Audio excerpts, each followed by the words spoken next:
Well, good afternoon, everyone. This is Cynthia Tomaine with Interactive Brokers, and welcome to this afternoon's webinar presentation on using median lines and pitchforks for high probability trading. Now, with us this afternoon, as many of you are aware, we have Tim Morge, who is a favorite among some of our webinar participants. So we're thrilled to have Tim back with us here today. Now, Tim is the president of Blackthorn Capital and has taught seminars and webinars for professional traders for both the CME, the Chicago Mercantile Exchange, as well as the Chicago Board of Trade, and also discusses regularly how to successfully make the transition from market makers on the trading floor to the electronic traders. So with us, yes, Tim is a legend. Yes, indeed, Wayne. So without any further ado, let's go ahead. I'm going to put this on Tim's presentation, pass the ball over to Tim, and we'll go ahead and get underway. Let me make sure I pass you the ball. There you go, Tim. Let's get started. Great. First of all, thank you all for coming. Cynthia, thank you for having me. I wanted to tell hello to Rob. He usually does a great job of introducing me, but he's apparently busy, so that's okay. I'll get him next time. I wanted to also, she's not here, but a fine lady by the name of Barbara Schmidt-Bailey facilitated this originally, and she has now left the CME group, so we're all going to miss her. And she did a great job over many years facilitating a lot of these great presentations. And many of us that were lucky enough to speak at these types of webcasts were invited because of Barbara and introduced to people like Cynthia, who just does a great job of giving out great education. So thank you, Cynthia. I appreciate it. Thank you all for taking the time to come. I know you're all busy, and hopefully we'll put on something interesting here for you. So what we're going to talk about today are median lines. They're one of the few leading indicators in the market that you can trade with. And I'm going to try and give you a brief feeling for the history. Then I'll try and give you a brief feel for the basics of median lines. And then we'll go through a couple trades, and then we'll answer some questions. We're going to try and pack all that into about 45 minutes and then some questions. And at some point, Cynthia actually is going to want to go home because it's an hour later where she's at. So let's see what we can do here. So trading with median lines, it's a simple and powerful methodology, and I'm going to start out, as I always do, giving the people that invented these things their credit and their due. This was invented in the mid-1920s, long before computers.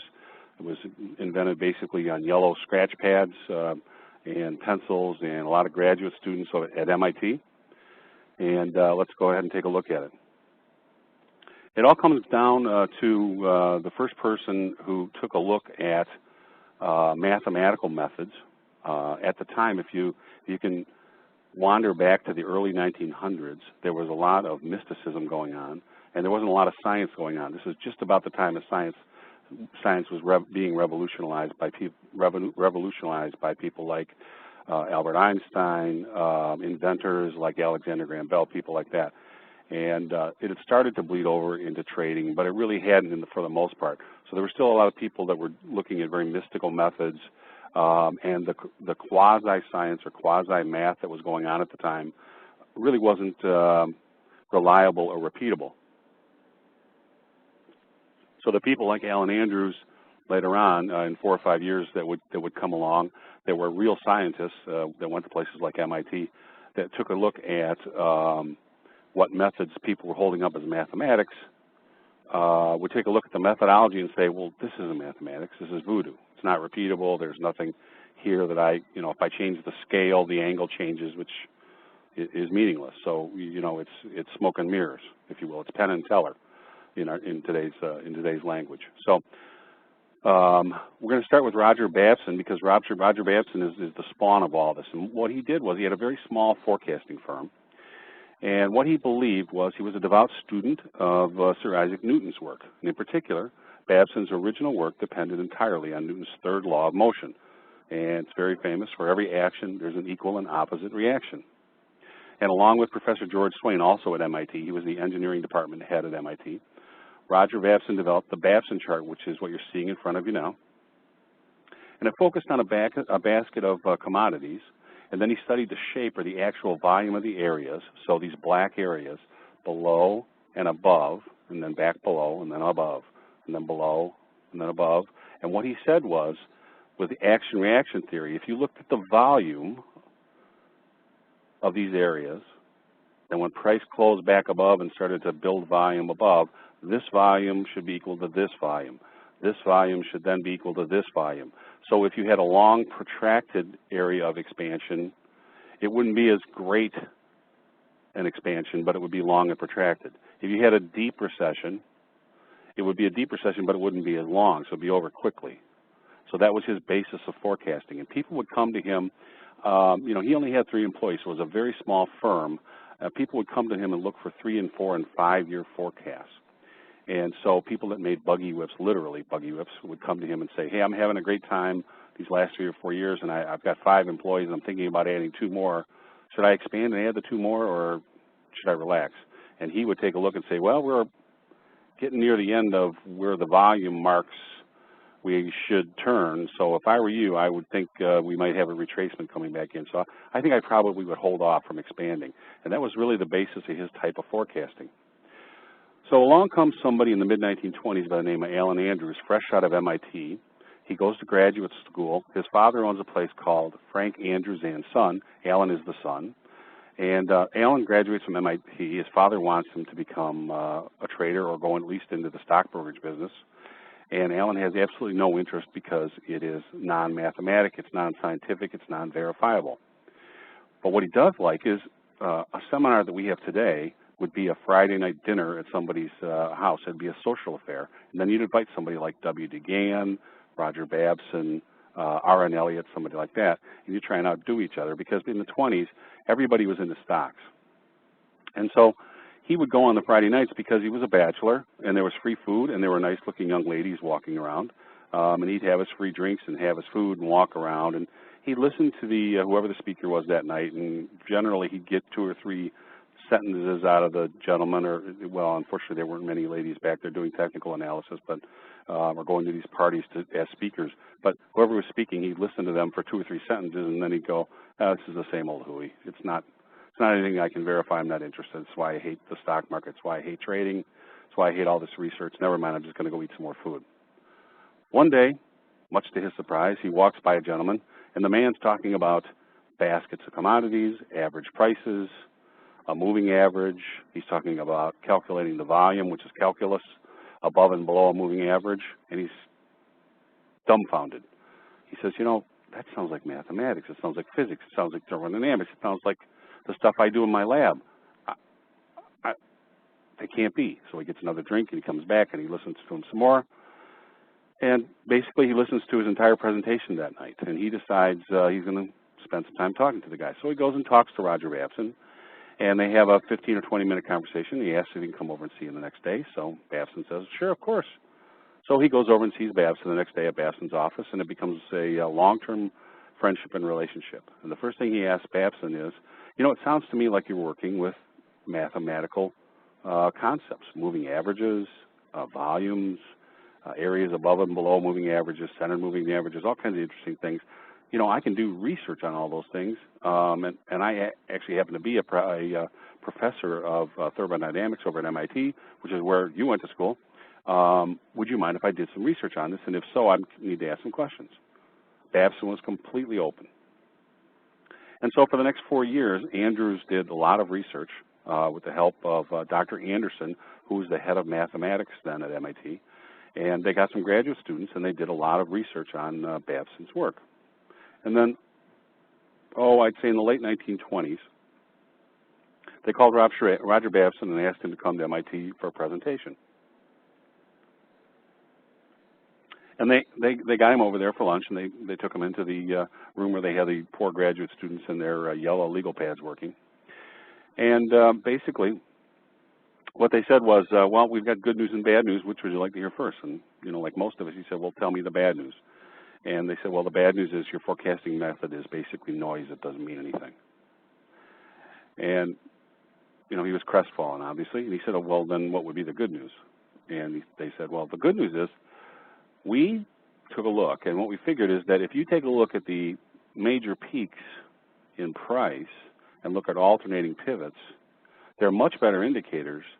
They actually lead price and have a mathematical probability associated with them, and we can show you a way to draw things that will give you the real probability of where price is going, and that was the beginning of media lines.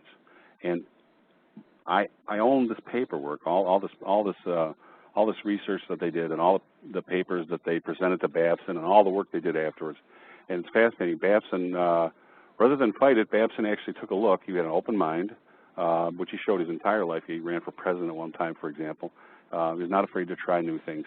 He took a look at it and he said, wow, this looks magnificent. I like this, so show me more. So he became an active participant in the research rather than saying, no, I'm going to continue to do it my way. And his forecasting got much more accurate after that, even though he continued to publish these Babson charts. In fact, these Babson charts are still published by Babson, the Babson Corporation, which is now the great-great-grandson of Roger Babson is now on the board of directors, so there's a Babson back at Babson Corporation. So you can still get Babson charts, but I think they're probably worth about what they were worth then, which is not much. Anyway, Babson, at one point, on September 5th, 1929, he was giving a speech at the annual National Business Conference, and it rocked the markets. He was the first guy to come out in the middle of this huge bull market and say, you better pay attention. And here's what he said. Sooner or later, a crash is coming, and it may be horrific. Factories will shut down, men will be thrown out of work, the vicious circle will get in full swing, and the results will be a serious business depression. Now, Babson's prediction was uncanny. He further said, any market slide would soon start a stampede to safeguard profits. Investment trusts will begin to sell because, contrary to market myth, they would always support the market. They would protect their earnings. And on hearing this, European brokers would then begin to sell out their customers' American holdings. And then the general public will begin to sell, and margin accounts will be forced to be closed out. And, quote, there will be a stampede for selling which will exceed anything that the stock exchange has ever witnessed. Now, Babson made this warning according to the reports in the New York Times. And then he said, wise are those investors who now get out of debt and reap their sales. News of his prediction received by Wall Street traders by mid-afternoon that day caused the market to retreat on the close by 3%. Now, it doesn't sound like a lot today. 3% is not that big a move today, but back then, that was huge. And this first major decline in the stock market in 1929 became known as the Babson break. In late October of 1929, Babson took out a full-page article in the New York Times warning that a market crash of unprecedented scale was at hand, and he urged those investors to liquidate their holdings. By midweek, the market was in a panic, and the following Monday, October 28th, the sell-off turned into a rout. More than 9.2 million shares. Again, it seems like a little now, but back then it was a huge amount, were traded that day. And the losses from that day alone was well over $14 billion in 1929 dollars, which is $14 billion then is several trillion now. The greatest one-day drop in history for the stock market. In fact, by Tuesday's close, the big board had lost more than one-third of its value since the high reached on September 19th. It eclipses, everybody thinks 9/11 was a huge drop. This absolutely destroys the type of equity loss that we saw on 9/11. Let me show you another chart here. I'm going to go ahead for 1 second. I'll come back to the other one in just 1 second. The third person involved was a man by the name of George Marischal. There's very little known about him publicly. And it took me a long time to figure out just where he fit in. But this is a very famous chart. It's the one thing that's public and that all of you now, that all of you actually can, you can go look at the Copyright Office. You can go look at the New York Times. This was published. He copyrighted it. And he and Alan Anderson and Roger Babson were all pretty well tied in with the president, with 4 presidents. And they were asked when FDR got elected, he had fired 3 sets of financial advisors. And he asked basically at some point, is it possible for you 3 guys, since you did so good at calling the downturns, can you come and give me your view of how to turn things around and how to get this economy headed in the right direction? Because there's nothing I can do. It just seems like the economy is just spiraling out of control. And the truth is, Alan Andrews and Roger Babson saw no merit in going to see the president. They saw no upside at all. But for some strange reason, George Marischal decided it was a good idea. And in front of you can see the chart that he produced before he went to see FDR, and then he had to copyright it. And he produced the chart right around here and then copyrighted it. And it's a 15-year quarterly projection.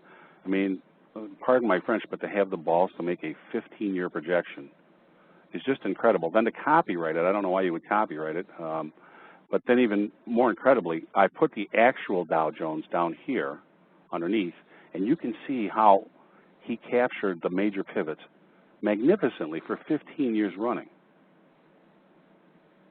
It's just unprecedented. I couldn't do a 6-week that was anywhere near this accurate. It took me, like I said, I own the charts that are behind this. I don't have the copyright approvals yet, unfortunately, to publish. It's not self-fulfilling prophecy, unfortunately. It's just median lines behind it. And what he told FDR was, look, if you just relax and be presidential for 4 to 6 months, this thing is going to turn around. Just look at this chart. And when it turns around, it's going to come out of the hole like a rocket. And you're not going to have to worry about the economy anymore. Then you're going to have to worry about how long you want to be president. And that's exactly what happened. Look at the way it turns around, and take a look at the Dow Jones. It follows his predictions absolutely magnificently. And if you knew what was behind it, if I could show you, it's actually just straight median lines. There's rumors that there's cycles or moon spots and all these other goofy things. It's just really the use of action-reaction lines and median lines. And it took me a long time to try and understand where Marischal fit in. And, you know, actually what it turned out to be is, if you think about it, we take it for granted that charting programs like IB Offers or like eSignal or Ensign or any of us, all of us can produce magnificent-looking charts. I actually still hand-draw charts. What he brought to the table, what George Marischal brought to the table was he was a magnificent chartist, probably, in my opinion, and I own tens of thousands of hand-drawn charts. He, as well as my own charts, which are nowhere, I don't think anywhere near as good as his, but I think he's probably the greatest hand chartist that ever lived. And I think that's what he brought to the table. This was the ability to show Andrews and Roger Babson, as they did research, the meaning, he brought it to life, the meaning of what their charts, of what their predictions meant in terms of charting into the future. And I think basically that was his role. And I think it's hard for us to understand how important that is, because for us, we take charting for granted. But back then, there were no computers, so the only charting was hand charting. And he charted as well as any computer charting program ever. Now let me back up and I'll show you the Alan Andrews study. I'm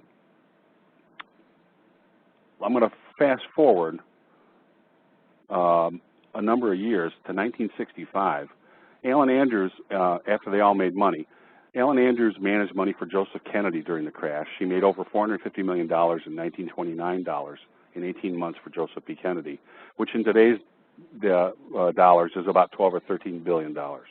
He made about $58 million for himself. Marischal made about $50 million, and Babson made $55 to $60 million. Took that money, closed Babson Forecasting, and started Babson College, which is now Babson University, for his 3 daughters, because he didn't think there were any universities for women at that time that were good enough. So at one point, Andrews decided that he didn't want to work at Frank Andrews anymore, and his father had retired. He closed Frank Andrews and Son, and he took a job as the head of mathematics and thermodynamics at the University of Miami. He kept his house on the East Coast, but he moved down to South Miami, which is where I met him.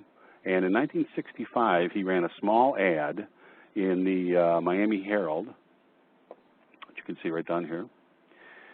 And basically, what it was is he decided all these years from about 1945 to 1965, he kept trying to get the dean of the University of Miami to allow him to teach the undergraduates how to do charting, how to do technical analysis, how to use the simple methodology, so that as they earned their money, they would be able to buy dips and sell rallies rather than buy and hold and get destroyed like everybody else. And the university would never allow him. So finally in 1965, he took out this little ad in the back of the Miami Herald. And it said basically, you know, Alan Andrews is selling his course. It's 61 pages. And at the time it was $1,500, which in today's is quite a bit of money. And yet there were enough people around that remembered him from the crash that on the Tuesday at 9:30 in the morning, when he said that he would open his doors and begin to sell his course, people were around the block and then stretched out for 2 blocks. The police came. And they came because they thought he was doing something illegal. So the Miami Herald sent a group of reporters. They took pictures and they, ran a full-page spread on the front page saying, "Noted University of Miami professor arrested for illicit activities." And of course, that isn't what happened at all. As soon as he explained it to the police said, "Oh, well, never mind," and went away. But the Miami Herald printed what they wanted to print. And back then, they didn't print retractions. So he was outraged. He was a college professor in town, and he felt that they had impeached his good name, or an opportunity's good name. So he demanded a retraction. They wouldn't give him a retraction, but what they did do is they ran an interview with him. And the man that they sent to interview them thought that he had Andrews cold. At one point in the interview, Andrews said, "Anything that has anything to do with numbers, I can chart." The man said, "Anything?" He said, "Sure." So the guy said, "Horse racing?" He said, "Sure." The guy said, "Weather?" He said, "Sure." "Do you have a weather forecaster?" Well, the man from the Miami Herald said, "Yes, we do have a weather forecast." He said, "Then I challenge him to a weekly weather forecasting contest for the next 2 years. Every Saturday, we'll just publish our forecast for the next week, and let's see who's better." That'll fix your readers. So this is just one of the excerpts directly from the Miami Herald. That's where I got it. You can go get it. You can go get them. It ran for 2 years. After about 6 months, the weatherman was begging the Miami Herald to please stop the contest because Andrews was killing him, forecasting tops and bottoms for the next week, and he couldn't figure out what he was doing. That the radar, et cetera, that they were using in the 1960s that was more accurate, and he was just using median lines. But it's amazing to me that many people would remember him from the crash, first of all. It's sunny in Miami. Well, it's snowing in Chicago. We went from 85 to snowing. So I've shown you Marisol's chart. That's basically the 3 men behind, and they worked together. They refined these techniques, and they did it at a time when most people didn't have phones. Most people had outhouses. There was no air conditioning. There were certainly no computers. There were no calculators. Most people didn't even use slide rules. For the most part, they used yellow legal pads because I happen to actually own the paper, and they used sharpened pencils. And, a lot of times it would take them literally days and days to answer a question, because if you want to take a look at a 20-day moving average and project it out 10,000 points, it takes a lot of work to do that. And that's what they were trying to do at the time. So let's take a look at median line basics, and I'll show you what Alan Andrews showed Roger Babson. And you can get your first test of median lines. Some of you already know a fair bit of median lines. I noticed some of the names on here have been around for a while. So here we go. This is our first look at a median line. They're always drawn from alternating pivots, high, low, high. Or they can be drawn from a low, a high, and a low. This one's drawn from a high, a low, and a high. And the median line should be thought of as a line of force, and we expect price to oscillate around this line of force. And it's going to do 2 things for us. As price moves forward in time or space, depending on whether or not you're using a time-based chart, it's going to show us the probable path of price. And so once we have the median line, it tells us whether we're in an uptrend, a downtrend, or in consolidation, if it was straight across. Then we want to find out where it's going to run out of energy on the upside or the downside. And to do that, all I did was I drew a line here, and you can see off this high parallel, this high pivot C, I drew a line that was parallel to the median line, and then I connected it to C, so it's parallel to the median line. That's where price should run out of energy to the upside. Similarly, I drew a line off of the downside pivot, and when price oscillates around the median line, it should run out of downside directional energy at the lower median line parallel, which is parallel to the median line and off of the lower pivot B. And that's the basis of median lines. Now let's look at some of their applications and rules. What Andrew said after looking at all the research, and one of the reasons he was so excited, was that in his testing, When price comes off this upper median line parallel and starts to head lower and starts to take out these lows, with 80% probability, it will reach the median line. Very important concept. If it breaks through this median line and starts to head lower and take out lows, it'll reach the lower median line parallel with 80% probability. If it was coming off of this median line and starts to take out highs, with 80% probability, it'll reach the upper median line parallel. And all of that is based off of just these three pivots, the high, low, high. So it's a leading indicator. It gives us where price should run out of energy to the upside and where price should run out of the downside. And it also should give you the probable path of price. Let me pause here for 1 second and let me just say one thing. People are asking some questions. I'm not ignoring you, but what I'm going to do so that we only have an hour, what I'm going to do is a lot of the questions you're asking will be answered as this unfolds. Then if they're not, I'll go ahead and take them at the end. And if we have to, we'll back up and move to a slide, okay? So 80% of the time, price will come down to this median line, and let's work with that.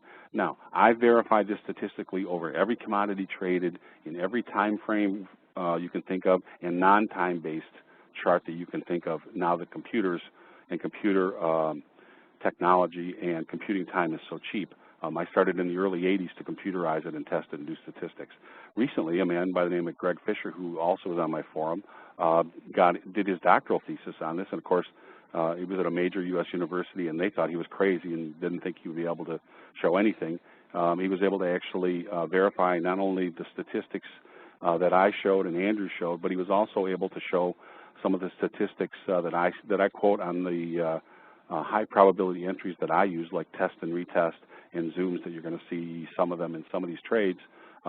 He's focused on the grains in his dissertation, and you can actually go see it on the Median Line website and read his doctoral dissertation and take a look, and you'll see the statistics. He'll show that he gets a very similar number for testing the median line or the next probable line, and you can see also the probability of the entries that I use. So it's nice that other people, there's also Dr. Deloga in France has done some great statistical work as well to verify some of the methods that I use, as well as some things that he uses. And Greg also is quoted well there. So there are now, I can truthfully say, in the late 80s when I first started to publicly do this, and certainly in the mid-90s when I started to open a forum before the word blog was invented, I was standing out there all by myself. Now there's some other people doing some hard, cold statistics showing that this is a leading indicator. It does work. It's very interesting, and it's very good. Here, let me type in the Median Line website. It's www.medianline.com. Hopefully I can type. There we go.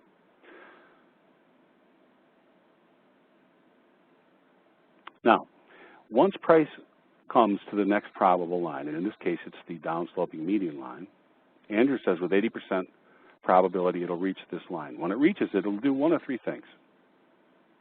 It will either stop and reverse, which you can see it did here. It's median line, I can't type. And at the end, you'll be able to see it on a link from Cynthia. There you go. It'll either stop and reverse, which it did here, it'll congest, or it'll accelerate through. And here you can see price came to the median line, tested it, stopped and reversed, started to take out highs. That means with 80% probability, it's heading back up to this upper median line parallel.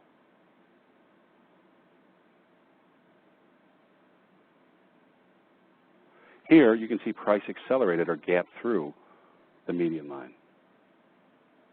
And remember, back in those days, they didn't have live price feeds. You got your prices at the end of the day or in the morning out of the New York Times or whatever paper you happen to look at, and then you drew your charts by hand. Similarly, news came out, and we got a lot of gaps because prices didn't trade 24 hours like they did now. So what would happen is, you know, the stock market would close at 2 o'clock in the afternoon. News would come out at 5.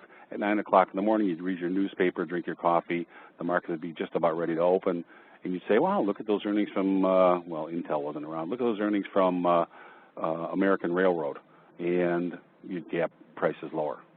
on the opening. So there were a lot of gaps, and this would be acceleration. Today, now I'm going to adjust this chart. Today, instead of a gap, all I did was I connected it. We call those zoom bars or wide range bars. And you can see that price on the news opened higher, then zoomed and ran right through here. And what Andrew said was,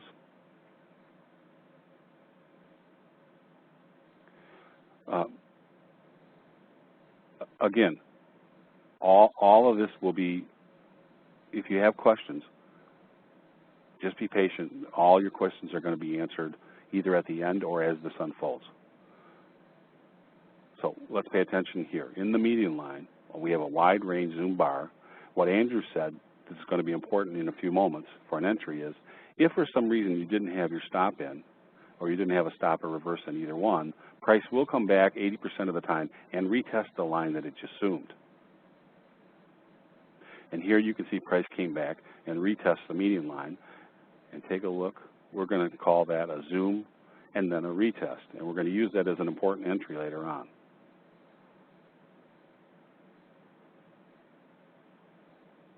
Now, one of the things that Andrews was noted for was, and I believe in this, and the people I mentor and the people I have in continuing education can certainly attest to this. One of the things that I do, I got from Dr. Andrews, and I absolutely agree with this, which is, if you have an idea, do the research and present it. If you're right, we'll go ahead and show it and popularize it and use it. These are tools. They can always be improved upon. The markets change. The markets are dynamic. And if there's other ways to use these tools, we would love to know how you use them, how you've personalized them, how you've mastered them. There's more than one way to use these tools. There are hundreds and hundreds of ways. That's why these are not curve fit, like, there's not one setting. It's not like, RSI or some of the other things that are so popular. Everybody's looking at the same thing. There's many ways to draw these. There's different median lines. There's different time frames. So this is never going to be something where people are going to have trading programs that can anti-median line. We've tried to reverse. There's Turtle Soup, for example, is a famous non-entry which was built to take care of the Richard Dennis clones. We paid people that are very good at it to try and reverse engineer an anti-median line method, and it's not doable, even with today's computer power. So this is a gentleman, an Armenian by the name of Dr. Hagopian, who was also from MIT, and he attended Andrew's classes at Andrew's house in South Miami. And he came in one day and he said, if price comes to the median line 80% of the time from the upper median line parallel, what about the other 20% of the time? And Andrews cavalierly said, I don't care. Because I'm a stop and reverse trader, so if I'm short up here and it comes down and it doesn't make it to the median line and then it goes through the upper median line parallel, I'll just stop and reverse and get long. It's okay with me. I've still got a small profit and I'll catch a move to the upside. Well, it wasn't good enough for Hagopian, so Andrew said to him, well, you go back and tell me, see if you can find something. And so Hagopian went back and spent 4 or 5 months, and he came back and he said, I did find something, and here's what I found. If price travels from this upper median line parallel toward its most likely line, which is the median line, and doesn't make it, and it's taken out some significant highs and lows, it's taken out, in this case, some swing lows, you can measure how far it's come down, flip it over the top, run a line that's parallel to the upper median line parallel, the line that it was using, and it'll give you a magnificent target to use when you trade. And sure enough, you're going to see in some of our examples that we use it all the time. We use them as sliding parallels intraday, but you can also use them as Hagopian did here, which is just to flip over the exact same amount. It'll give you a great target. And we see these over and over again, and this is one of those tools that is vastly underused. People ask me, how often do I erase old median lines when price comes through? And let's take a look. I've got a blue upsloping median line set, and price was doing pretty good with it. But price comes down here now and closes below it, tries to get back above it. You can see we have two touches here. Tries to get back above it, cannot. Most people would erase this blue upsloping median line and just have the red downsloping median line, and which is a good median line. Look at it, gets tested here, gets tested here, gets tested here. So it's certainly calling the shots when price breaks through this blue upsloping median line. The red line is clearly in charge. Price comes down, tests the median line, the downsloping red median line. When it turns back around, let's think about Hagopian's rule. We would measure how far it's come. We'd put that on top of the upper median line parallel.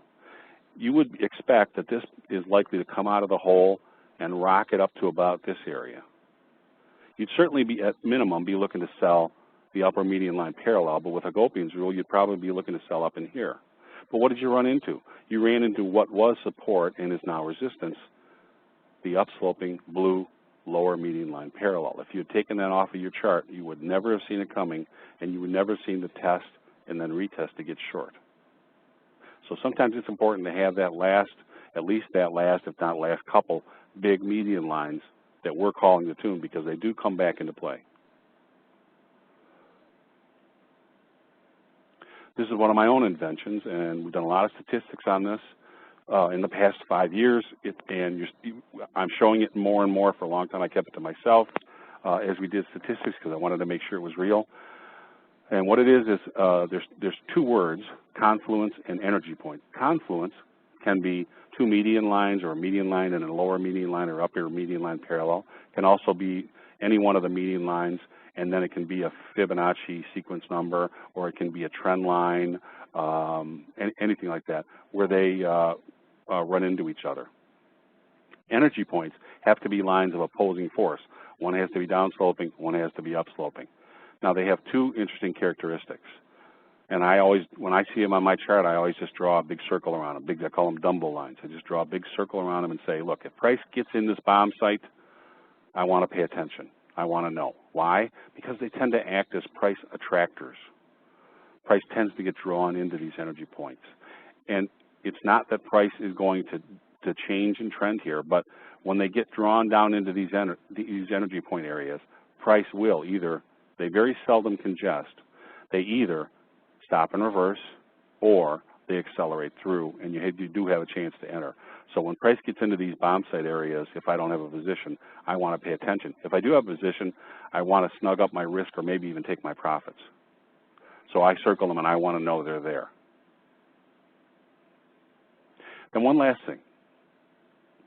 Besides Hagopian, there's another very famous man by the name of Jeremy Schiff, S-C-H-I-F-F.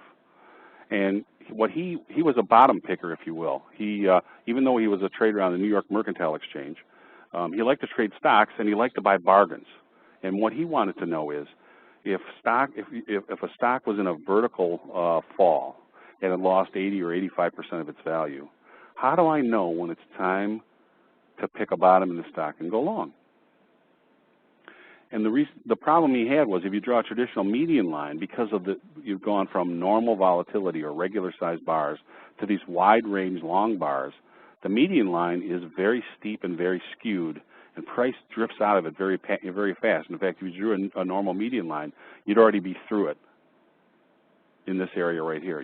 I mean, by the time you drew it, price would already be through it. So as soon as you go from normal volatility to abnormal volatility, think of, for example, right after the jobs number in the morning or something like that. Traditional median lines often are not particularly useful until the volatility settles back down, because the statistics and the probabilities are done on normalized volatility. And the way to think about that is it would be like trying to measure a grain of sand with a yardstick.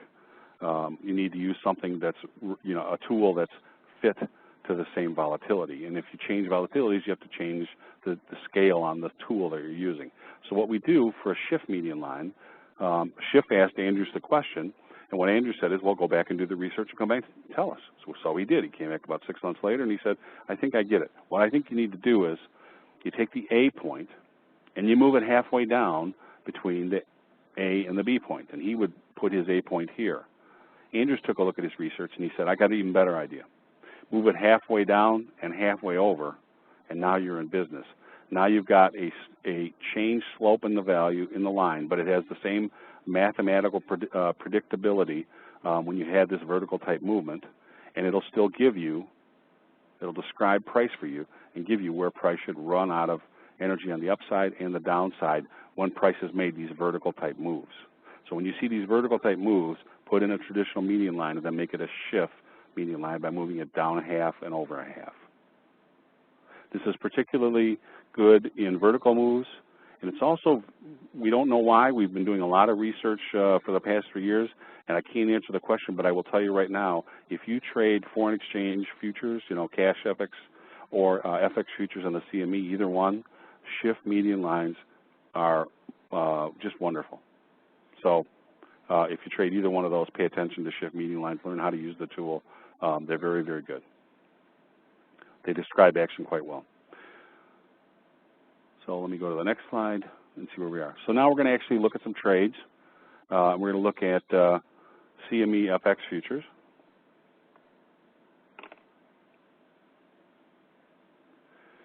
And we're going to look at a chart here. This is a 15-minute chart of the Euro FX currency futures. And you can see prices in a very nice downtrend. Now note that when I drew in this traditional median line from the first set of high, low, high, somebody was asking earlier, how do I pick the pivots? Look, I just drew the major high, the major low, the major high, and drew in a median line. Now, you don't have to know much about median lines to take a look at this and say, well, thanks, Tim, that's real useful. That really didn't do much for me. No, it doesn't. It doesn't describe very well, price very well, does it? Because we immediately skewed out of it, and all the action is above it. And that has to do with prices moving forward. There's not enough going on, and price is moving on, and it's pushing the action to the right, but the median line is still stuck here. So let me show you a technique that I use to take care of that, which I recommend in a lot of markets. Tick charts are one, yes. I take time out of the equation, if you will, and this is an 8-tick range bar in FX futures. What that means is each one of these bars has 8 ticks from the high to the low. And as soon as it breaks that range, it'll print a new bar. And you can see it describes price much better. And I get a touch here, I get a touch here, I get touches here, I get touches here. I've got much better price action. I've got a lot of interaction here with price, a lot of ability to make trades in here.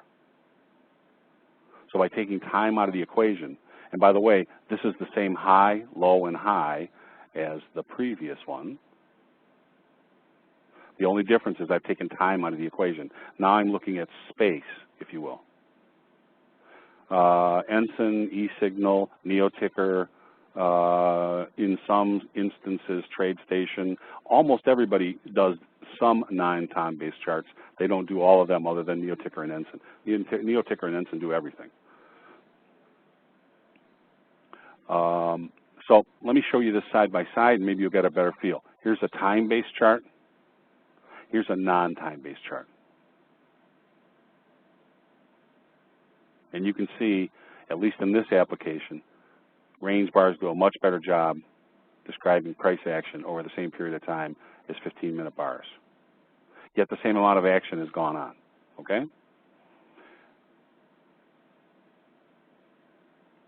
So let's look at these at this actual trade. Let me turn my page to get caught up here. So we're going to look at an actual trade in Euro FX currency futures using median lines. Again, this is an 8-tick range bar chart of the Euro FX currency futures. Price made a near vertical fall of nearly 150 ticks, and then it rallied in an orderly stair-step fashion up here. I can clearly count 5 alternating pivots in this move up. 1, 2, 3, 4, 5. It's a dirty count. I'm not trying to do Elliott wave analysis where, A has to be 38% of the whatever. This is very, very sloppy. You can count this as 5 or 7, but there's at least 5 waves here, or 5 pivots. That tells me to be alert that price may have finished its move up at any time. So now I want to take a look. When price breaks below the swing low, we're going to look over here. I'm going to zoom in on this in a second.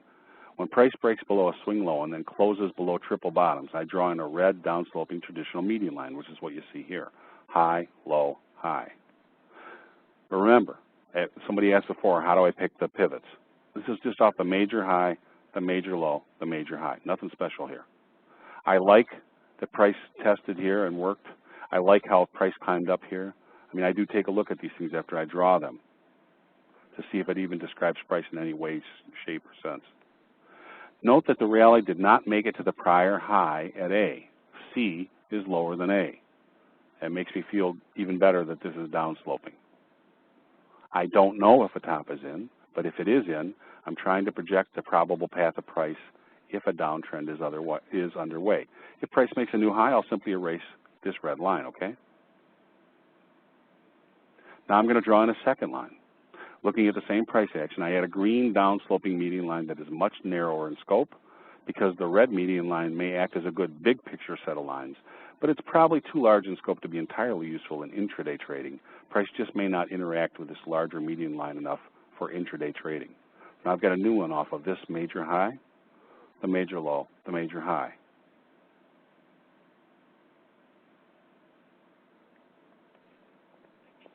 Then I think to myself, well, I had this large vertical drop, and I just told you that if I have a vertical drop, I should use a shift median line. So what do? I take the A point, I move it down a half and over and a half, and I turn this traditional downsloping red median line, let me show it to you again, into a shift median line.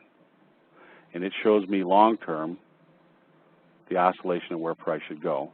Short-term, I've got a traditional median line. It shows me where price should run out of energy to the downside and the upside. Between the two of them, I think I've got it pretty well covered. So now I have a major red downsloping shift median line and a narrower green downsloping traditional median line. I think I'm going to be able to project the probable path of price if this market has begun a downtrend. Let me zoom in. Nothing has happened yet. All I'm doing is coming closer. I've just zoomed in on the chart so you can take a look. When price breaks these swing lows, that's when I'm drawing in all this, okay? Note that I marked an area of confluence. It's not an energy point because they're both downsloping, so it doesn't meet that criteria. But it will still act as an attractant for price, and it's still an area where I want to pay attention.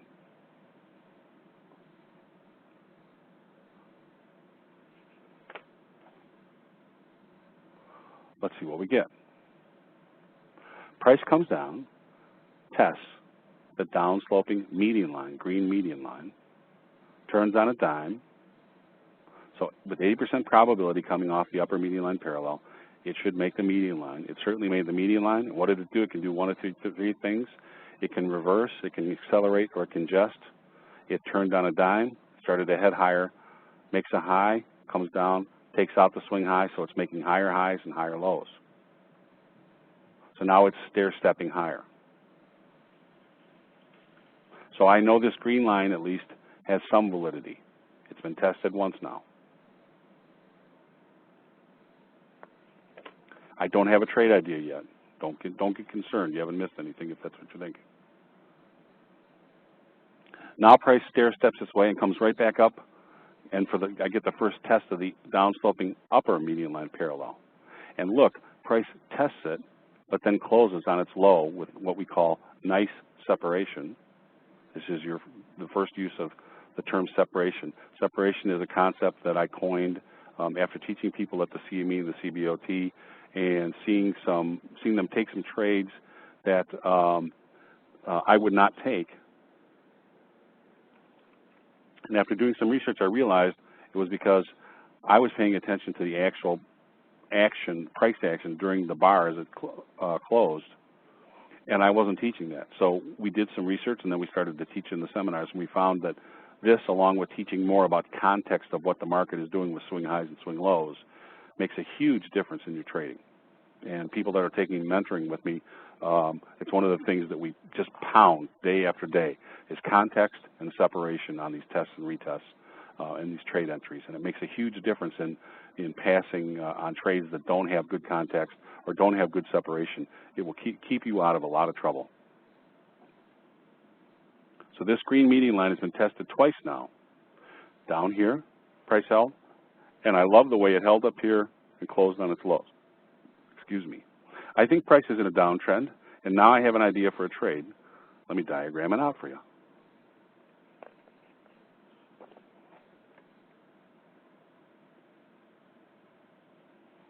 So here we go.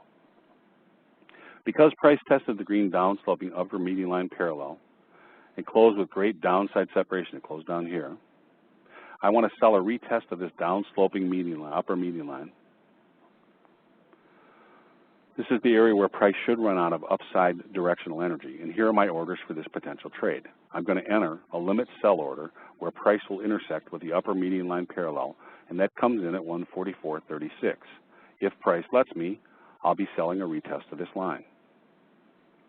At the same time I enter a limit sell order, I'm also going to limit my potential losses by entering a stop loss buy order at 144.44, which is 7 ticks above the high of this test bar.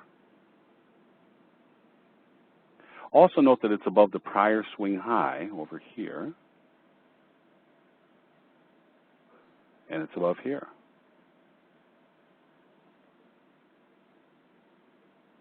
Below the current price action is the area of confluence I pointed out earlier, down in here. If price is really in a downtrend, I do expect price will be drawn to this area of confluence. So I'm going to place my limit buy order, my profit order, at this area of confluence at 143.86. I'm risking 7 ticks on this trade to make potential 50 ticks, assuming that the market lets me get filled on my entry order, and that's a risk-reward ratio of 7 to 1, which is a very good risk-reward ratio. I personally never take trades with risk-reward ratios of less than 2 to 1, so this more than meets my requirements. I double-check my orders, then I place the limit sell entry order and the limit stop loss order into the market on my electronic platform at the same time. I never enter a sell order or a buy order without putting a stop loss order in the market at the same time, ever, ever, ever. I always limit my risks. Now remember, I can't enter a profit order until my entry order gets filled, however.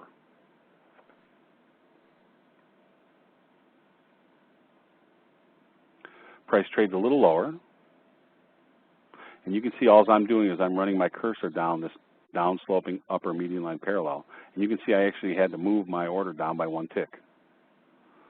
I checked again where price would intersect with the upper median line parallel, and I moved my order down 1 tick to 144.35. My limit sell order was filled as the next bar unfolded, getting me short at my price at 144.35. As soon as I saw my price print, I checked the audit trail on my electronic platform to be certain that the exchange sent me a confirmation that my sell order had been filled.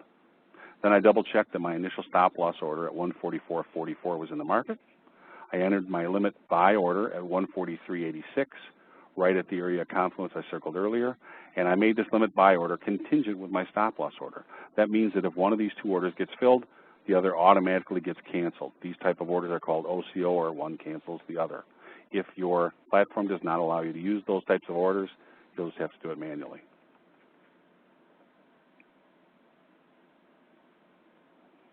When price breaks several swing lows, you can see here, we broke through these swing lows.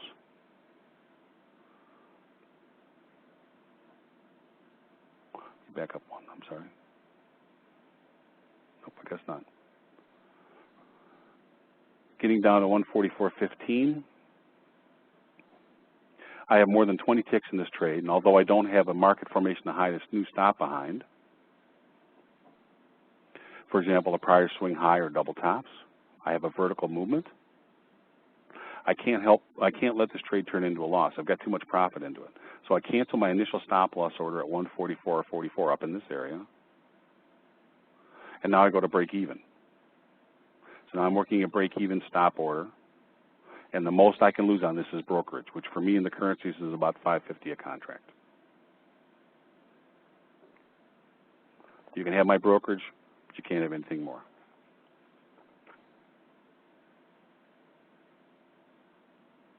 Price continues to trade lower, trading below 143.95 before beginning to consolidate in a classic energy coil or consolidation area. And to do that, for it to be an energy coil, it has to have 5 touches. And you can see I've got 1, 2, 3, and I've got double bottoms here, so I've got 5 touches.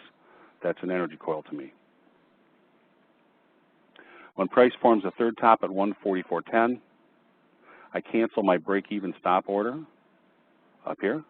I've got so much money in this, I don't want it to back up too much. I cancel my break-even stop order, and I enter a profit order, a stop profit order, 7 ticks above the top of the energy coil, which is also triple tops. So 7 ticks above here is right here, 144.17. I'm now going to play with the market's money, trying to box in profits as price works its way lower. I still believe the area of confluence will act as a magnet to price. It's not that I'm giving up on the trade. It's that I've got so much profit in this, I don't want break even. If nothing else, give me some money. I'm going to keep boxing in profits. You can see price briefly peaked above the top of the energy coil, but found fresh sellers, and my stop profit order was never close to being executed. And several bars later, price broke through and closed below the energy coil down here.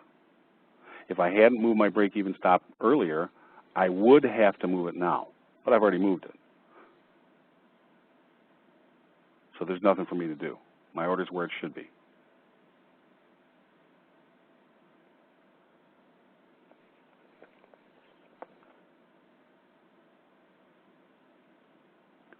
Two bars later, price hits my profit target at 143.86. Once I see my price print, I check the audit trail on my electronic trading platform. I make certain I've exchanged confirmation that my limit buy order was filled. Then I check and make certain I'm working no further orders, and then I bought and sold an equal number of contracts. Last, I actually look at the P&L on my screen. I do the math in my head, and I check to see if it's about what I expect.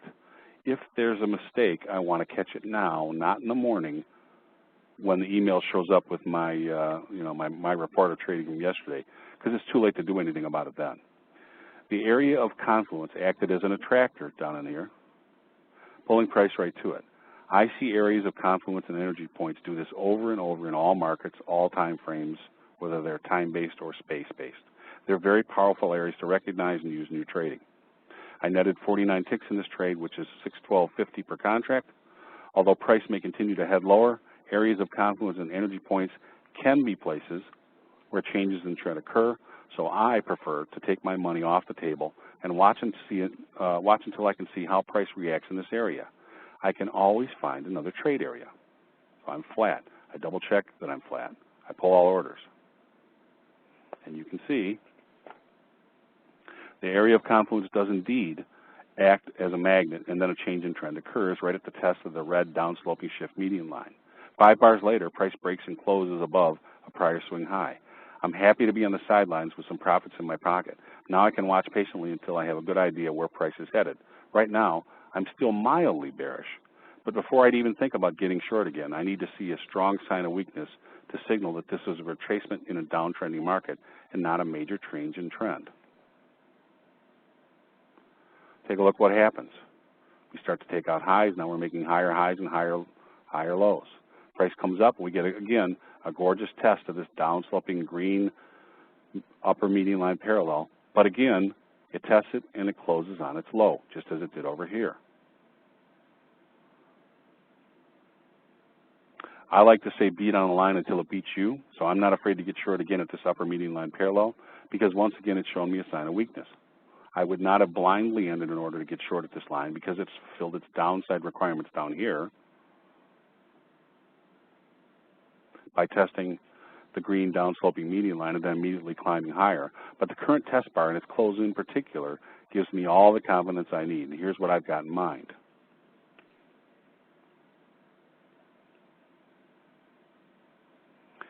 I want to sell, just in the first trade, just like in the first trade, I want to sell a retest of this green downsloping upper median line parallel. And running my cursor over the chart, I can see the price would intersect with that line at 144.18 during the next bar. I'll use a 7-tick initial stop above the 144.20 high of that current bar, which makes my initial stop loss at 144.27 above the last major swing high above here. Since price is now well past the area of confluence, I'm going to use the green median line as the area where I'll take my profits. So I'm going to measure this median line, and that's where I'll take my profits. Once again, before entering orders, I need to calculate the risk-reward area. I'm risking 7 ticks to make a potential 43 ticks. That gives this potential trade a risk-reward of just over 6 to 1, which is a very nice risk-reward ratio. I double check my orders, then I place my limit sell order at 144.18 and my initial stop loss order at 144.27 into the markets at the same time, limiting any potential loss before this trade is even initiated. Remember, I can't enter a profit order until I get filled on my entry order. And here's a perfect example why. You can see price never came back and retested this green downsloping median line. You can see I even moved it. When price breaks below these double bottoms that are also swing lows, I just cancel all orders. If price immediately rockets out of this hole now, it's come so far, do I really want to get short? I'm going to need a new sign of weakness before I'm willing to get short. This was the move down off the test of this upper green downsloping line that I wanted, and I'm not short. So at this point, once it starts out, they're actually triple lows, triple bottoms. When it takes out the triple bottoms, I don't want to be involved anymore. I often get asked if I feel anxious when I miss a trade because the market didn't climb back for a retest to let me in. The truth is I feel there's an endless number of potential trades, and being anxious or impatient or even angry when the market moves and I don't have a position on is a waste of my emotions. I never chase the markets, and if my entry order doesn't get filled, I'll just wait for the next trade entry I've set up to appear.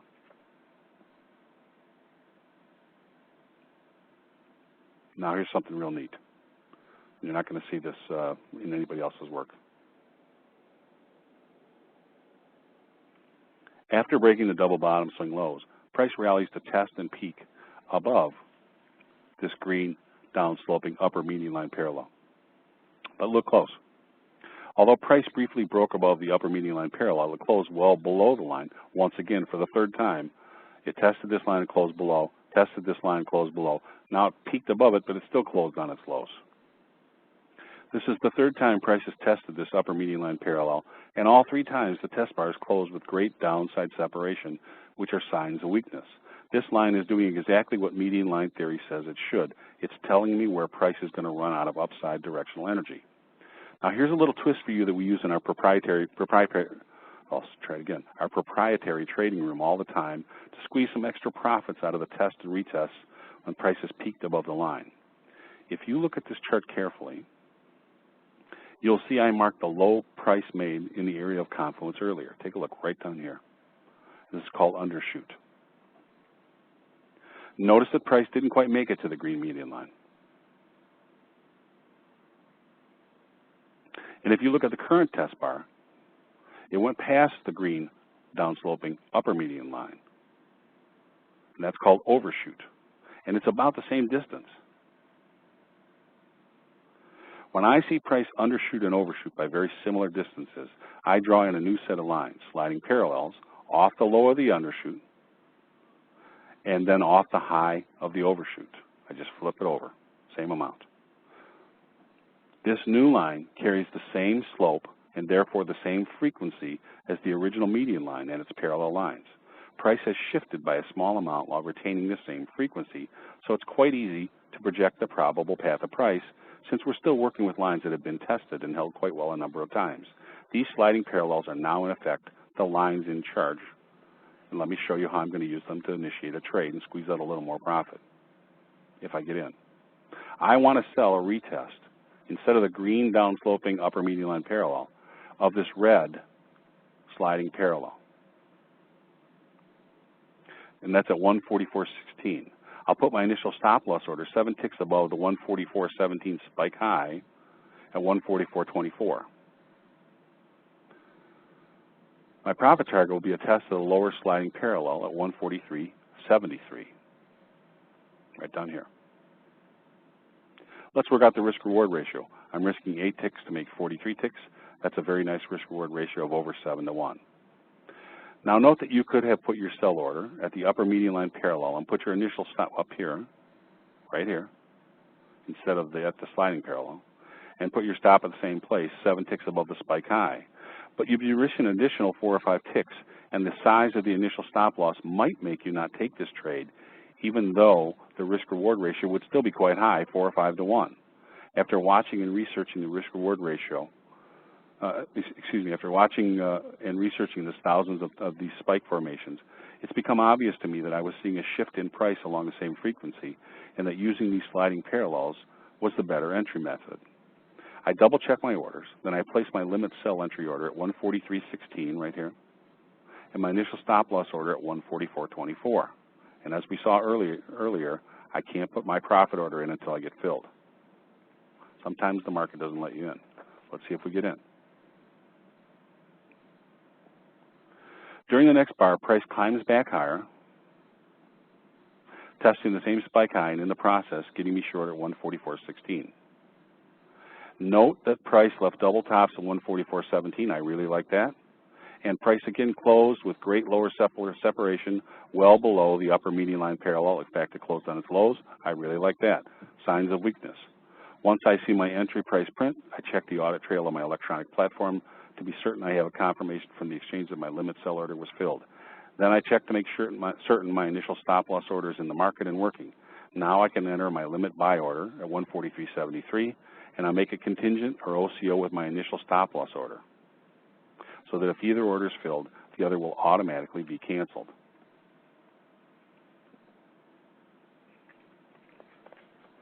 Price works its way lower, breaking below 144.00, and then it leaves triple bottoms in the 143.95 area. At this point, I've got about 20 ticks of potential profit in this open trade. I can't let a 20-tick winner turn into a loser, so I cancel my initial stop loss order all the way up in here, and I go to break even. I'd go closer, but I don't have any market formation to go to. I want to box in profits anytime I can, but here the best I can do is break even. Price makes a new low. Climbs a bit higher, then it makes a new low. When it breaks the triple bottoms, which leaves me a swing high right in here,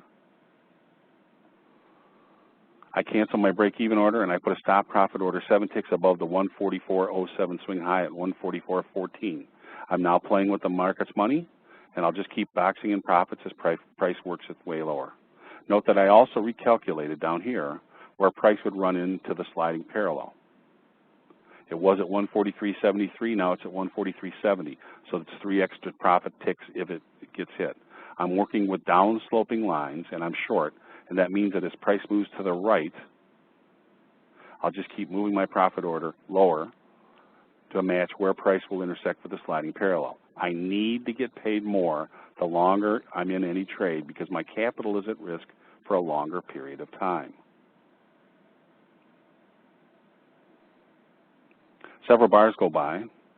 You can see I was able to move my profit target one more time to 143.67. And after several bars of consolidation, price spikes lower, filling my profit order in the process. When I see my price print, I check the audit trail. I make certain the exchange says my limit buy order was filled. I make certain I'm working no further orders. And finally, I check that I bought and sold an equal number of contracts and do a quick mental calculation to see that the P&L my platform is showing is roughly the match as what I do in my head. If there are any errors, I want to catch them now, not in the morning. It's too hard to make money to not catch these small types of errors and fix them at the moment. Last, note that price not only made it to the green median line, but it closed below it. I got out at this sliding parallel. It made it to the median line and it closed below it. It may even go lower. I get asked all the time, do I feel anxious about leaving some profits on the table? To be honest, I don't even give it a thought. I had a plan and I traded my plan. Once my orders are filled and I'm flat, I clear my mind and I wait for the next trade entry setup. I don't spend one bit of energy worrying about missed trades, and I don't spend one bit of energy worrying about potential profits I might have missed. I book the profits that my plan called for. In fact, by following the slope of the sliding parallel, I caught an extra 6 ticks of profit. Again, this trade netted me $612.50. It's just a coincidence it's the same amount per contract before brokerage. One of the keys was using the test and retest entry setup at the upper sliding parallel instead of at the upper median line parallel. If I had been focusing on the upper median line parallel alone, I may have passed on this trade because of the size of the initial stop loss order. Cynthia, do we have time for questions? I know I'm running a little bit long. Go right ahead, Tim. There are quite a few questions there, and I don't want to cut this off too quickly. So okay. I also, Tim, if I could just for a moment, I noticed that the questions have come in to all attendees, and if anyone had sent any questions, the presenters cannot view those questions, so you will have to re-enter them. So notice if you did put a question in up above, if you would please retype it, and just in that send to box, make sure that it is sent to all participants so that we can all see it, and Tim will be able to answer your question. Okay, go right ahead, Tim. Okay, and I'll do my best, Cynthia, to remember to repeat the questions so that it makes some sense when people go back and review them. I don't have Barbara here to kick me in the ankles. So that's right, yes, if you would just repeat the question before you answer it. Okay, so Ahmed says when price sticks to the upper median line parallel or the lower median line parallel right from when the fork is drawn, do you invoke the Hagopian rule and make a trade, or do you simply not make a trade yet? I want price to move away, and I want it to either, if it's an upsloping line, I want it to start to take out some swing highs before I get interested in a test and retest. In other words, if it's just laying right on that lower upsloping lower median line parallel, that's not enough for me. Brian says, how did I establish a 7-tick stop? I want to give the trade some room. I'm not in the currencies, and if I'm intraday trading, I don't use more than about 10 ticks. You know, I just wanted to go 3, 4, 5 past the formation. In this one, I just happen to use 7, but I'm never going to go more than 10 from my entry. What time frame would I recommend for day trading? In the currencies, I tend to use 8-tick range bars personally. In the E-mini S&Ps, I tend to use 10,000 constant volume bars. In bonds, I use 352-tick bars. If you're trading cash FX, you can't use non-time-based bars, unfortunately, because the feeds yet are not sophisticated enough to give you reliable non-time-based bars. So I use 20-minute charts, 60-minute charts, 40-minute charts, 240-minute, things that are, you know, multiples of 20s. What tick-minute volume chart do you recommend for trading ES? 10,000 contracts per bar. Wayne says, cheers from everyone. Hi, everyone. Leon says, the biggest problem I have with median lines is to know when they will likely be exhausted. What I try to do is find a Z-score of the move. I don't know what that means. So I'm sorry, Leon, I don't know what a Z-score is. What time frame would you recommend for day trading? I answered that already.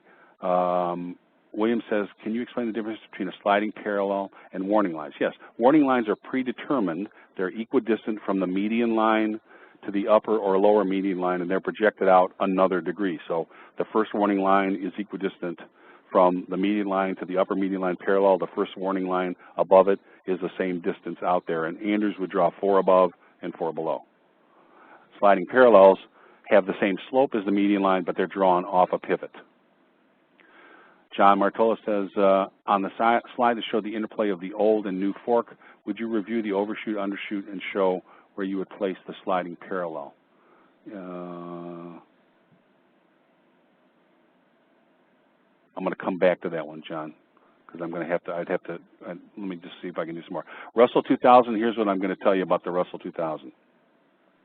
In my opinion, and it's only my opinion, and this has nothing to do with me one time owning a Merck seat, honest to God. I trade a very large amount of contracts.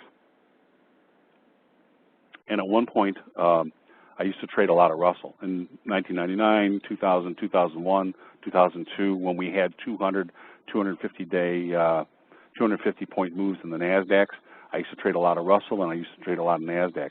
The Russell has become, it charts very cleanly, but it's become relatively illiquid. So I no longer trade it, and if you ask me today, it's not on my trading list. I only chart it if somebody asks me, so I stay away from the Russell. If you want to know what to do about the Russell or about the E-mini Dow, here's what you do. Take a look at the daily volume of the E-mini S&Ps.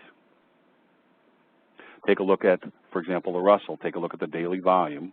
Then compare the two, find what the ratio is. Take 10,000 contracts per bar and use that ratio to tell you that you should be looking at, like say in the Russell, you might be looking at 1,500 per bar, for example, or 1,000 per bar. Bill says, briefly review how you recalculate your sliding profit target. Do you use a standard risk to reward ratio? My sliding profit targets, no, all I do, let me just go back to the chart here. All I do is I run my cursor down and I say price will hit here, directly down. Then as time or space moves me to the right, I run back down and I go, well, look, now price will hit here. As price moves farther to the right, okay, now price will move here. I just run my cursor down here, it'll tell me where. Let's see. Will auto forks be available in TradeStation? Yes, they will be available in TradeStation. I'm working with Stan over at TradeStation. We have a bit of a problem in that TradeStation language that they currently use is pretty archaic. And so, for example, a pitchfork or a median line in TradeStation is 6 objects, and in Ensign or NeoTicker, which uses IB as a feed, for example, they're 1 object. So doing the mathematics on 6 objects that have angles associated with all 6 versus doing the mathematics on 1 object would really clog your computer down. So we're working on it. It's just not that easy to fix. When will my new book be available? My wife told me that if I give a date, she'll blow my head off with a, well, not with a gun. She'll hit me with a broom. How's that? But it's just about finished, so it'll be done soon. The question that I got yesterday was, I'm doing a presentation at the Denver Trading Group. We're going to be out there and trading live for 2 days after a full 1-day seminar. If anybody's interested, email me. We're going to have a great time out there. The book may be available there, and it certainly will be available this spring, or my wife will beat me to death. And all of you will, because people are tired of waiting for it. It's done. The problem is we're at 370 pages, and it's too big. We need to cut it down a little bit. The printer can't deal with it. Translate your suggested tick bar amounts to TradeStation tick charts, please. Well, let me give you an example to be creative. You can do 352 ticks in the bonds. That works in TradeStation. In the S&Ps, instead of using 10,000 constant volume bars, try 2,000 ticks. I don't have a suggestion in the currencies, but if you email me, I'll give you one, just to think about it.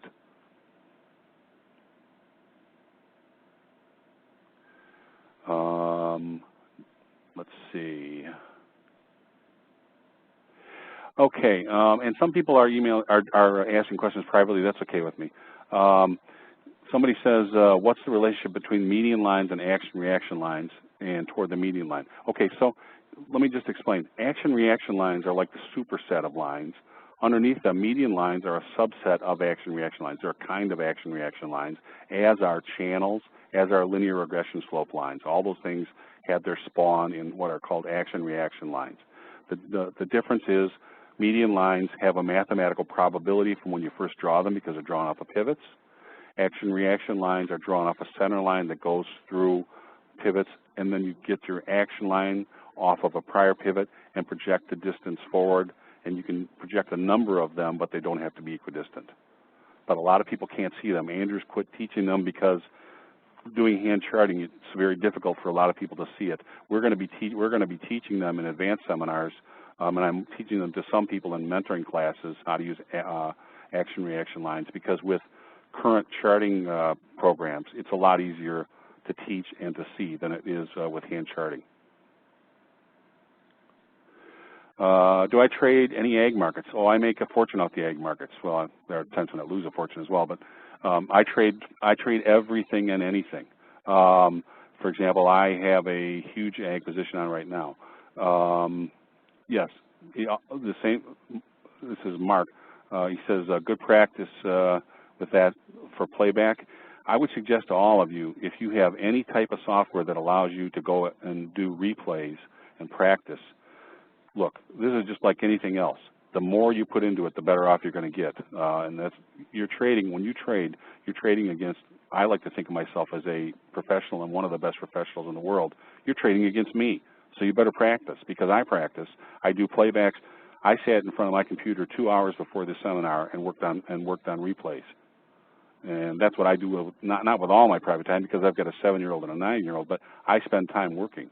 And you should spend time. And there's some great tools, NeoTicker, Ensign, that allow you to go back, and I mean, there's other trading programs, but I can tell you those two because I use them both, that allow you to go back and randomly play a market and then do it at 30 times speed and practice drawing these lines, practice moving your orders, practice looking for formations that you might have missed.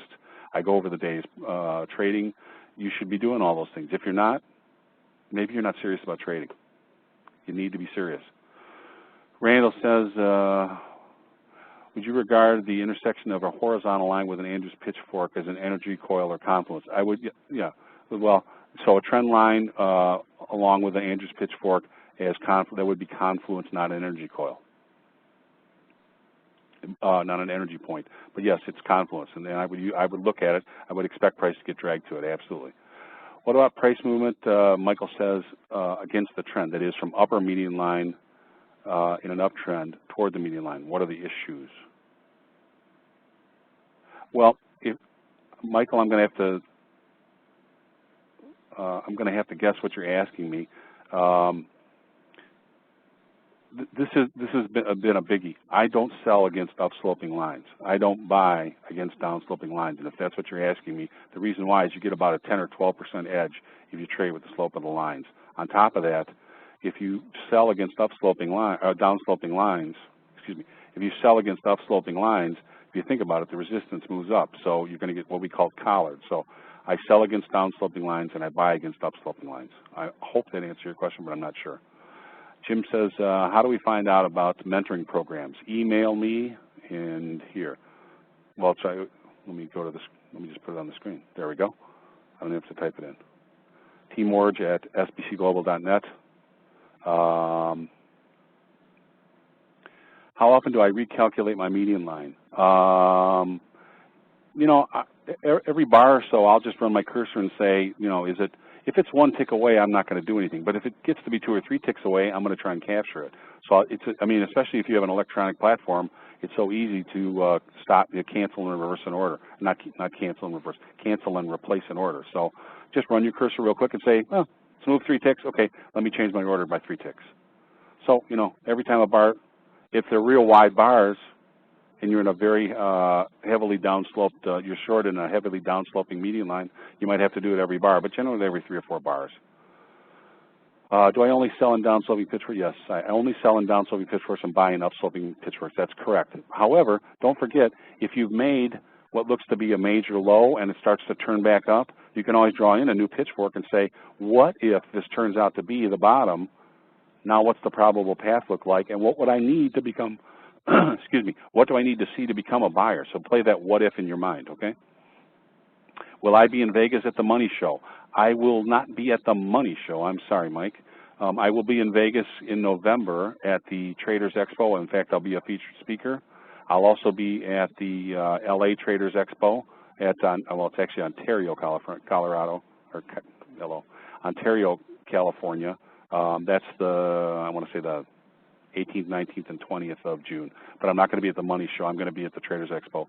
I'm also going to be at the FOREX Expo, which is in September at Vegas. So all 3 of those.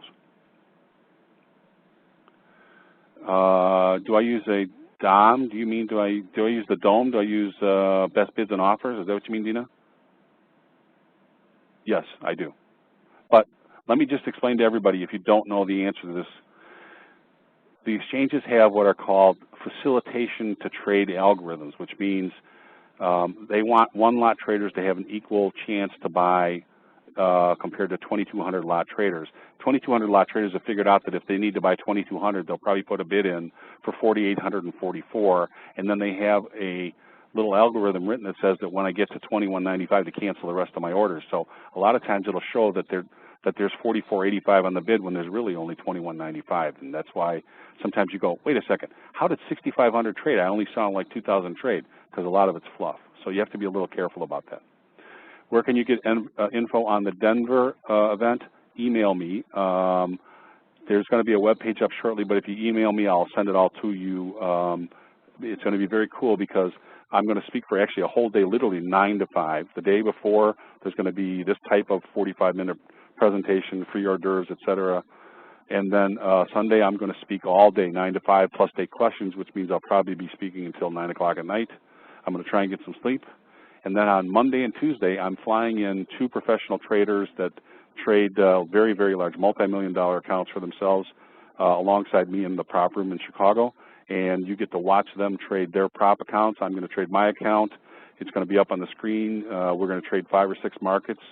So you'll get to see somebody else that I've taught how to trade. You'll see how they've taken this tool and made it their own tool.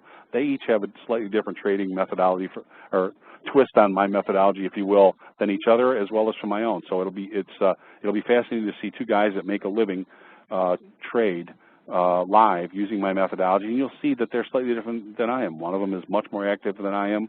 Another one is, a little more conservative. On top of that, most of the guys that are in mentoring are coming out, as well as a lot of people in continuing education. So there'll be people that you can, hey, and be my guest.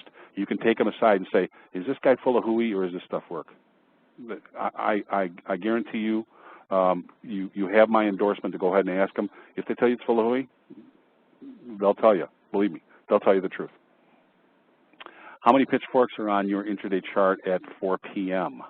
Well, at 4 p.m., I'm actually proud, other than on a day like today where it's snowing, and my son is actually at school doing something.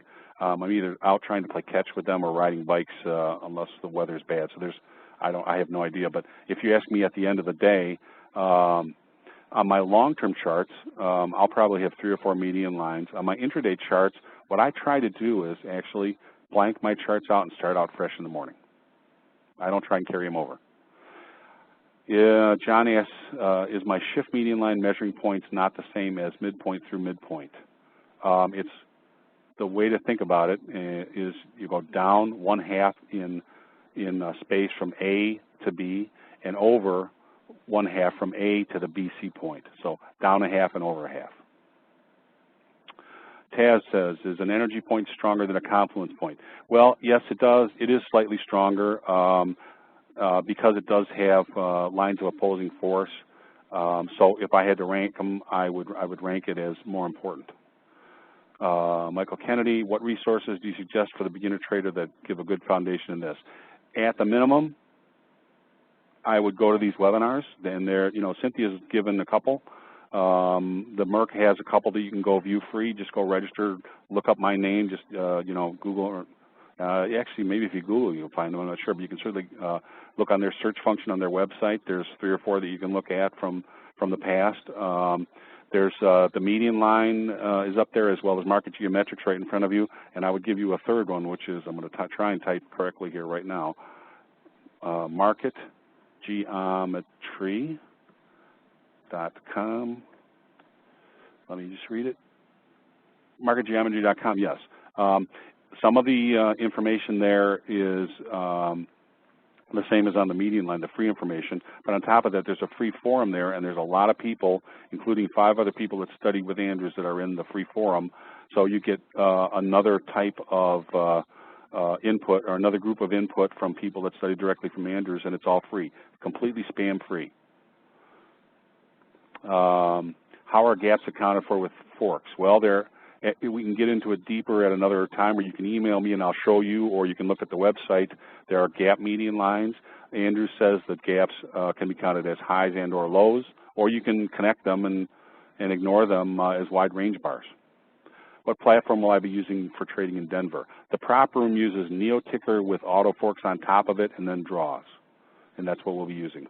I'm going to fly out one of our high-end workstations and 4 LCDs that will be projected onto the whole wall of this big conference room, so you'll be able to watch us literally draw real time.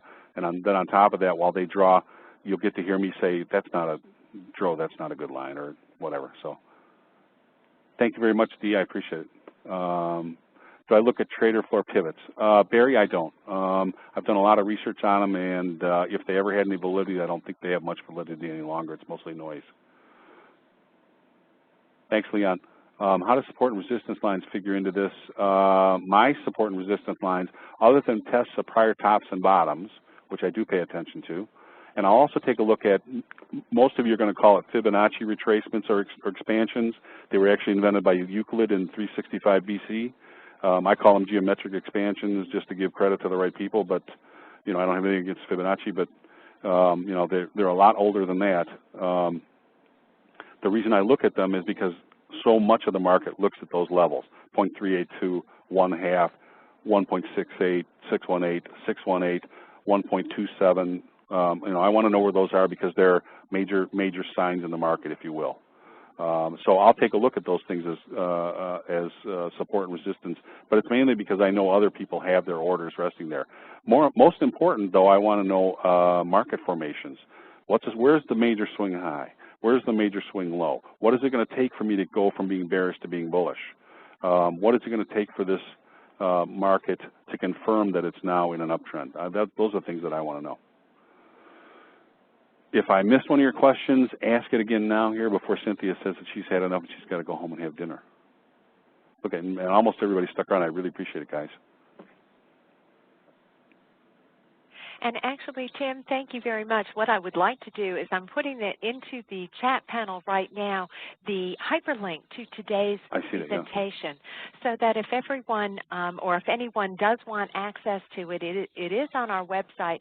And also, I want to remind you that today's session has been recorded, and you'll all be receiving a hyperlink to the recorded playback along with today's presentation, so that you can come back and review those concepts that Tim has been so gracious to share with us here today. And actually looks like a good time for us to end today's event. So I want to thank Tim Morge most wholeheartedly. What a terrific presentation. I definitely agree with all of the different comments that are coming back in here. So Tim, thank you so much. Contact information is included here, and you can also get a copy of this slide through the hyperlink that I just put in today's session. So with that, we're going to end today's presentation, or that brings us to a conclusion. Thank you all for your participation here this afternoon, and I hope that you've been able to pull something from this information that's going to start you expanding and looking at the pitchforks and median lines that Tim has been so wonderful to share with us this afternoon. So thank you all. A reminder that you can exit today's event by simply clicking the X in the upper right-hand corner of the screen. Thanks all. Have a great night and trade smart. And especially, Tim, thank you so much. Look forward to having you back with us again soon. Great. Thank you, Cynthia. I appreciate all the time. I know it's late for you. And once again, by the way, Cynthia is one of the very few people in the world that ever gets that I ever give permission to put up a PDF. I very seldom let these slides out of my hands. But her presentations are so wonderful. She runs such a smooth deal. And as you can see, it's really spam-free. I mean, we're basically here to just try and help you guys get some education.